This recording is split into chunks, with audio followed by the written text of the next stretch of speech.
లోపు మీరు వీలైనంత వరకు మన టీమ్స్ అందరు ఎక్కడ వాళ్ళు అక్కడ ఏ మండలాల్లో అయితే బాగా డ్యామేజ్ ఉందో అక్కడికి వెళ్ళి ఆ టీమ్స్ అన్ని కూడా ఇళ్లలో నీళ్లుంటే జేసీపీలు పెట్టి బయటికి డైవర్ట్ చేయడము. తర్వాత వాళ్ళ ఇల్లు పచ్చిగుండి లేదా బాగా మన ఇల్లు నష్టం జరిగి ఉంటే కొంత వాళ్ళకు మనోధైర్యం చేయడం. తర్వాత బయటికి రాకుండా ఈ వాగుల దగ్గర అట్లా ఇరిగేషన్ వాళ్ళు కూడా అలర్ట్గా ఉండమని చెప్పాలి. ఎక్కడెక్కడ చెరువులు ఉన్నాయి, ఎక్కడెక్కడ వాగులు ఉన్నాయి, ఆ చెరువులు ఏమైనా డ్యామేజ్ అవుతాయా ఎట్లా ఉంది చూసుకొని ఆ కింద చెరువుల కింద ఉన్నటువంటి పబ్లిక్ ను కూడా అలర్ట్ చేయడం, అక్కడ నుంచి షిఫ్ట్ చేసుకోవడం.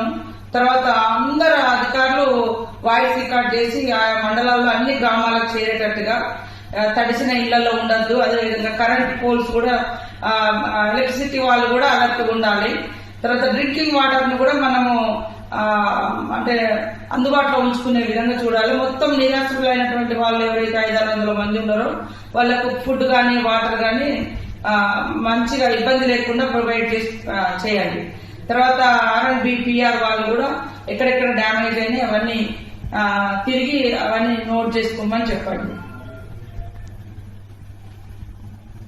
అందరు లైన్ లో ఉన్నారా?